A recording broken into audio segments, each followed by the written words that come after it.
Today I'm going to go through the beginner's guide to the strict ring muscle up. So the strict ring muscle up is a false grip version, so I'm gripping the rings like this. I'm going to start underneath the rings in a false grip hang position, pull up to the top of the chin up, transition, and then push out of the dip to the top position. Now the tips that I'm going to go through are going to help you explode the movement into lots of segments and find the parts that are missing for you to get your ring muscle up. So let's first check to see whether you have the strength components. So we need to be able to do chin ups. Now obviously chin ups like this are great, but the trouble is when we do a false grip chin up, it changes things. If our false grip is weak and we fall out of the false grip as we're chinning up, we're never going to get high enough above the rings to transition through to the dip. So it's great having good chin ups, but we need good, strong false grip chin ups. So the false grip is when we place the hand on top of the ring when we're still underneath the ring. And this allows us to pull all the way up, pass through the transition. And because my hand's already on top of the ring, I can then transition to the dip and push out very easily. If I have a standard grip on the ring, unless I use momentum like the CrossFit kipping version, I can't now get over unless I'm super strong at doing this. And that's near on impossible for most people. So the false grip position allows us to make things much easier and already have the hand on top of the ring, and the transition becomes somewhat natural. So grab and hold of the ring, want to place the hand on top. I want to make sure that the ring is in contact with this part of my wrist here, not like this,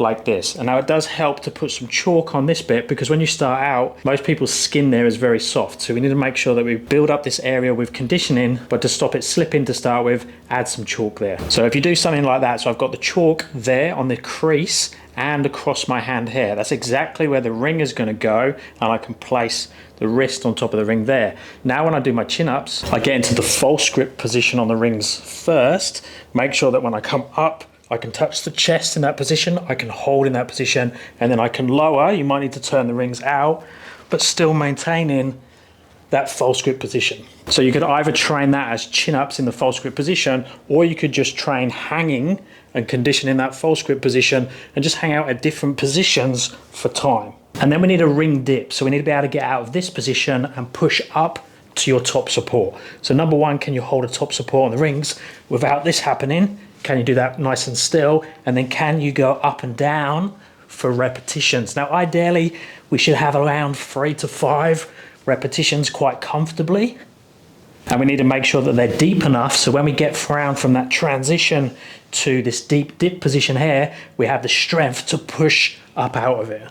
So you can break that down even further and just do conditioning on the rings. So you could do top support hold. So that's jumping up to the top up here, making sure you can hold this for time. Aim for like 20 to 30 seconds in this position. The same in the bottom position. So making sure you can hold here comfortably with biceps against the rings. And then if needed, keep working your dip strength on P-bars first before transition them over onto the rings. But while you're doing that, be doing your conditioning in that top position and that bottom position. And then the part that links the two together, so the bit that takes you from the top of the false grip chin up through to the bottom of the dip. So this is the ring false grip transition. And this movement, this transition is going to be very dependent on you. What's your spinal mobility like? Can you roll around the ring quite comfortably? Or do you need to go out and around more? How high can you pull on your false grip chin up? The higher you pull, the easier it is to get through the transition. And then the depth and the position of your bottom of your dip. Are your pecs tight or are your pecs loose? Meaning that you're going to go much deeper. Now much deeper is easier because you can get them closer together. So the bottom of the dip and the top of the chin up. But a deeper dip is going to be harder to push out of. But your transition needs to match the top of your chin up and the bottom of your dip. Now most people need to start with just practicing the transition with tiptoes on the floor, nice and easy, just going through the movements, top of chin up, bottom of dip, top of chin up, tracing the pecs with the thumbs, keeping contact with the rings all the time. Hundreds of repetitions here might be needed, but just be careful. If you are doing lots of repetitions, your arms are going to start to burn. The straps rub against the shoulders and the biceps, and you'll get some funky red marks there. Now, if those transitions with tiptoes on the floor are easy, we can ramp it up dramatically and make it very hard, but closer to the real thing, and do a yo-yo.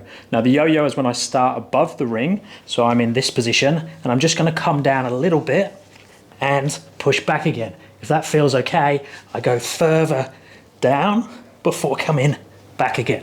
Now obviously the deeper you go down, the closer you're getting to that false grip chin up, closer to the real thing. And actually if you come all the way down and back up again, it's probably harder than a ring muscle up itself, because with the ring muscle up itself, you're pushing up with momentum or pulling up with momentum through the chin up. You carry on through the momentum to the bottom of the dip and then push back out. With the yo-yo, you're going down and changing direction, and that makes it much harder, but also a really good training drill. If you're not quite up to doing the yo-yo, you could do an eccentric. So you could start at the top of the movement, come down to the bottom of your dip, go through the transition, and then slowly through the dip, down to the bottom position.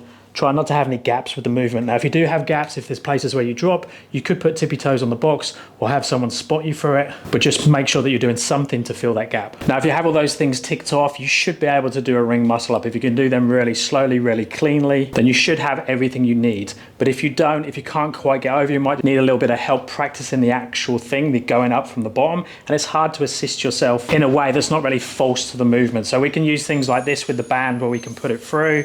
You can have someone spot you underneath your shins or through your back as you go through the transition. You could do a kneeling version on the floor or with feet on a box. But all of these methods are great, but like I say, they're false. They're not really the real thing.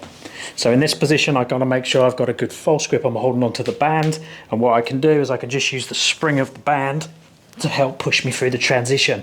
But the risk is that I bounce too much and I get too much help from the band. And it also doesn't give you that perfect natural movement. But none of the assistance exercises are going to be spot on, so it's a little bit of a trial and error. But just make sure that you're not shying away from any of those first points we went through. So the false grip chin-ups, the dips, the slow transitions, because that's really where the gold is and where most people's gaps are. Now, if you're ready to progress the muscle up, check out this video for the ring forward roll. Check out my website if you're after any coaching, and I'll speak to you in the next one. Thanks, guys.